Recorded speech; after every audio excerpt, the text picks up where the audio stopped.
So let's put our feet on the floor, our hands in our lap, or whatever position you choose to relax in. I'd like to start with a story from Heart Advice at Shambhala.com. It's called The Wolf That Wins.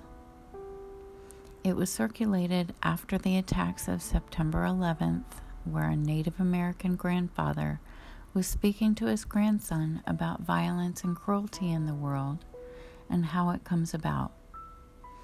He said it was as if two wolves were fighting in his heart. One wolf was vengeful and angry, and the other wolf was understanding and kind. The young man asked his grandfather which wolf would win the fight in his heart, and the grandfather answered, "The one that wins will be the one that I choose to feed." Being aware of this inner struggle is the first step in healing. There may be layers upon layers of tension or conflict within us, conscious or unconscious bias that could have been planted there from childhood, from generations of misbelief, or long-standing truths that have been untrue and stored inside us. So let's take a conscious breath, giving our complete attention to our in-breath and our out-breath. This unites our body and mind and brings us back home to ourselves, where we can feel our bodies more fully. We are truly alive only when the mind is with the body. You can achieve oneness of body, mind, and spirit in one breath. Let's tune into our bodies and see what might be stored there. Our bodies remember, and we can let our minds show us what is in discord with our spirit. Deep in our soul, we know these untruths or misbeliefs that we hold about others and cause us to act out against them.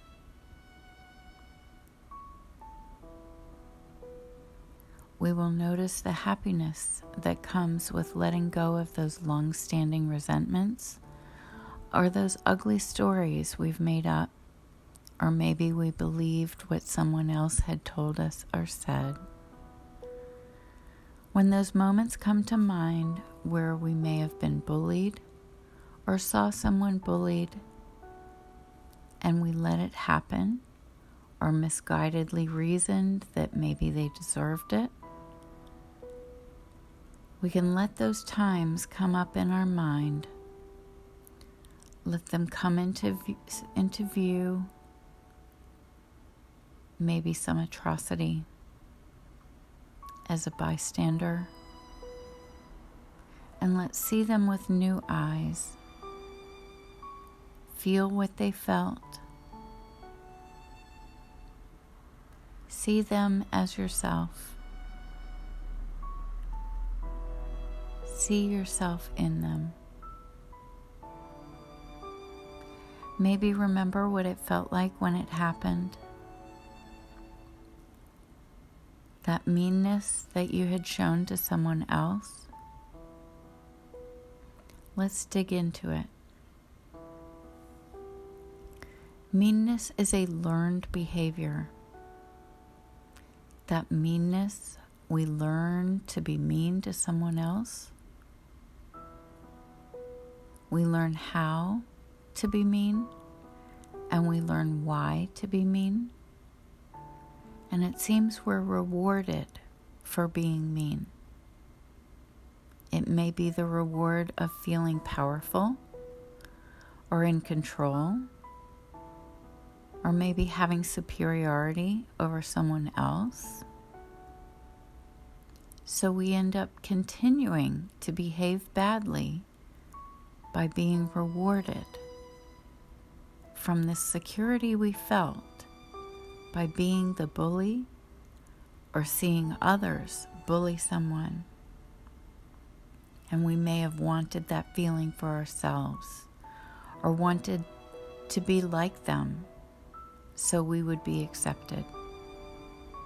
Those rewards, all those rewards are fleeting. They are just like a drug that hooks you, and you need to be more and more of it to stay on that high. It becomes addictive, like a habit, and we don't even know we're acting that way, but we keep doing it without even thinking, and it becomes a pattern of our behavior, a way of being that now is second nature. That behavior, reward, behavior cycle that keeps feeding itself until it's ingrained in us. It's an avoidance pattern.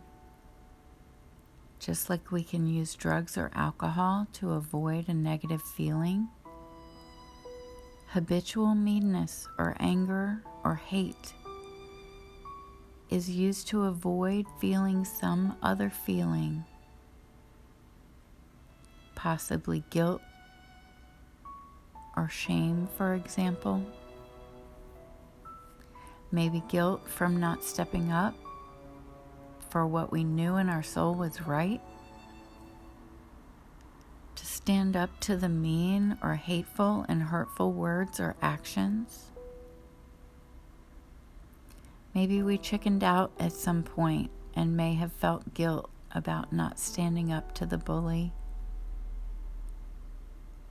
And to avoid the guilt, or to avoid not being accepted, or whatever the consequence was, we bought into the lie that it is okay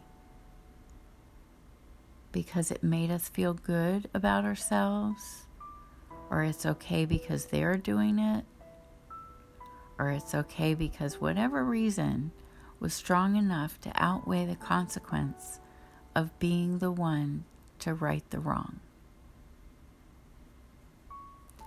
But now we see it clearly, and we can detach those constructs in our mind, and we can allow the guilt to surface, and we can allow the shame to surface, and we can own it. Yes, I did that. And I've been running from it this whole time because I didn't want to feel it. But now I am breaking the cycle. I can allow myself to feel it, admit what I did or how I contributed, that I was complicit by not saying anything or even laughing along with them. But now I know better. I don't have to lash out in anger to control a conversation or condemn someone to feel good about myself. I can commit to doing the right thing. I can avoid becoming addicted to put others down. I can forgive myself now that I understand what I did and why I did it. No excuses. I can reflect and recognize the guilt and shameful feelings I've been repressing.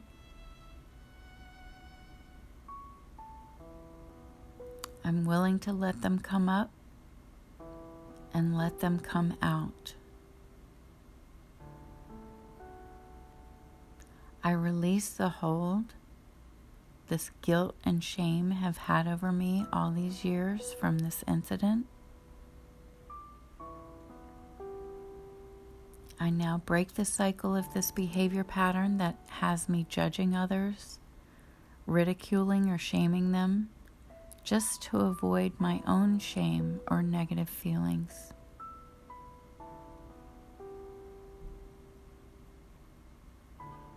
We get it now. and we truly want to break this pattern. With a big sigh of realization and understanding, I can let go of that construct I have built within myself, not even realizing I've been continuing this behavior out of habit from these experiences to avoid embarrassment or humiliation or some other bad feeling.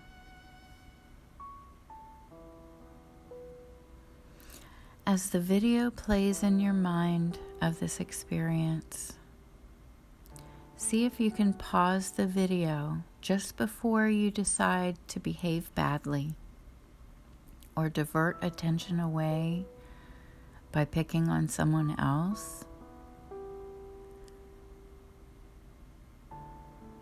Pause that video and choose the higher road. See how that looks on you. No guilt or shame there. How you can act instead with pride, dignity, and integrity.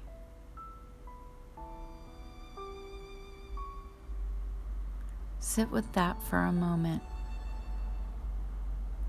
so you can act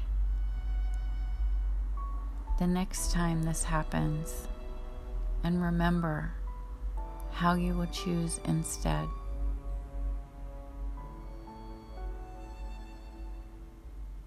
These early learned behaviors that become patterns are hard to break. We all want to be accepted, and we all have a strong need for approval from our parents early on. So it's no wonder we didn't stand up to them if they said something hateful or hurtful.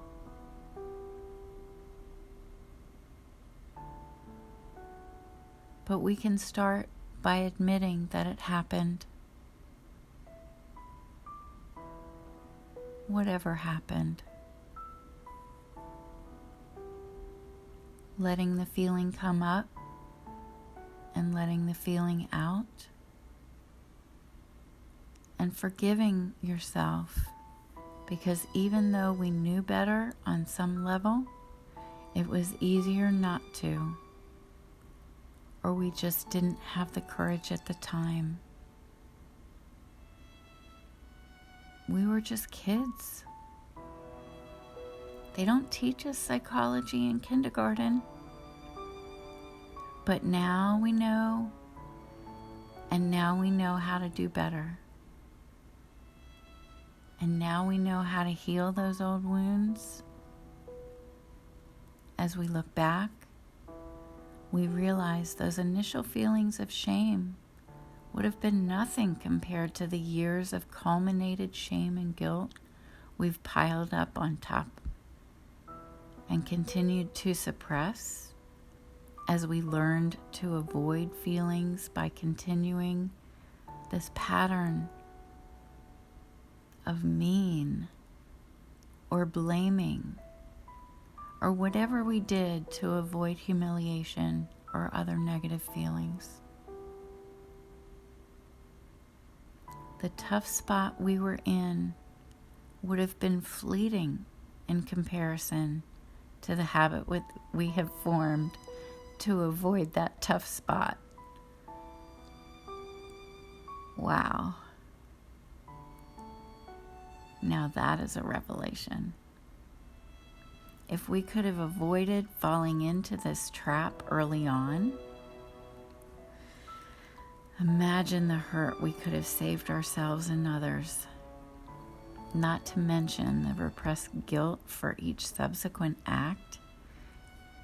And it continues in many forms, in many ways. We've used this construct of being mean to get our way, to get out of situations, to get something we want, some reward. But we can't escape the truth. And what we also get is even worse, because our spirit knows the truth. Our spirit registers the true feeling of guilt when we manipulate like this.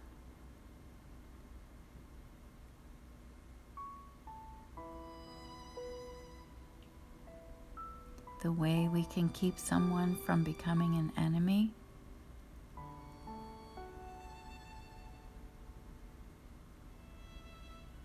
and entrenching ourselves into this pattern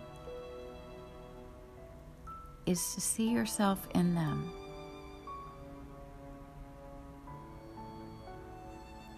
We can say to ourselves, I can now see them as I see myself.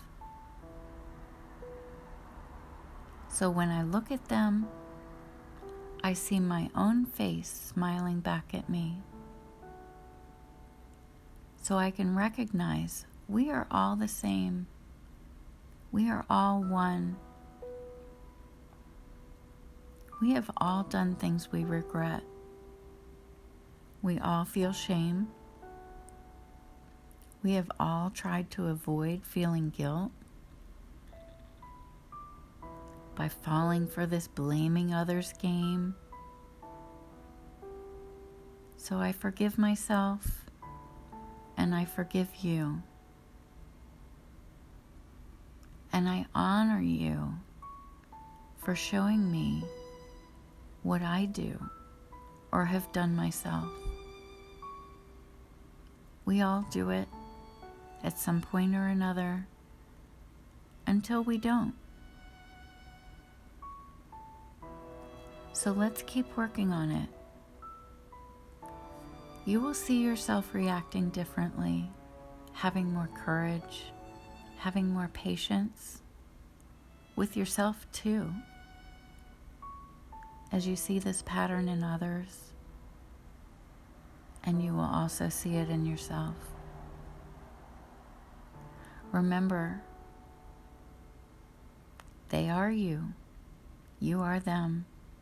We are all part of this same whole, unified in spirit, not whole by ourselves, not whole without each other.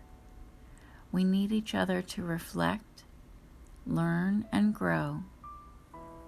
So honor thine enemy. We all make mistakes. See yourself in them. Then you will not be so harsh, critical, or hateful. Let's take the golden rule one step further. Not just treat others as you want to be treated, but treat others as if they are you, because they are. We are all one, connected by spirit. Whatever happens to them, happens to you, happens to us all. When we see their face in our face, and our face in their face, we will not want to hurt them. We will not want to go to war with them. And then we can truly be at peace. As we see them, as we see ourselves, and realize we knew it was wrong when we heard it, or when we saw it, when we learned it, it is not natural, it is not mean-spirited,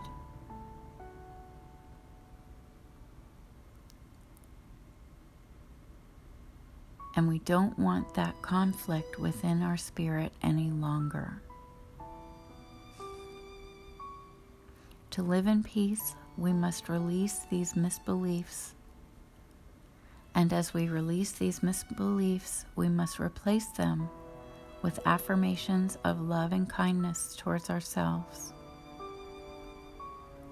Forgiving ourselves for holding these misbeliefs, and truly loving ourselves for doing this hard work to finally release them. each time we look into the eyes of another, let that be our reminder to see our own eyes, to see our own face. Then we can pass that love we have for ourselves to them.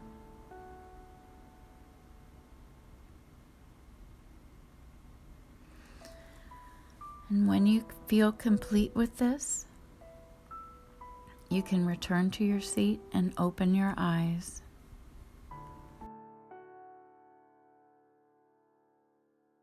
Of the two wolves inside you, which wolf will you feed?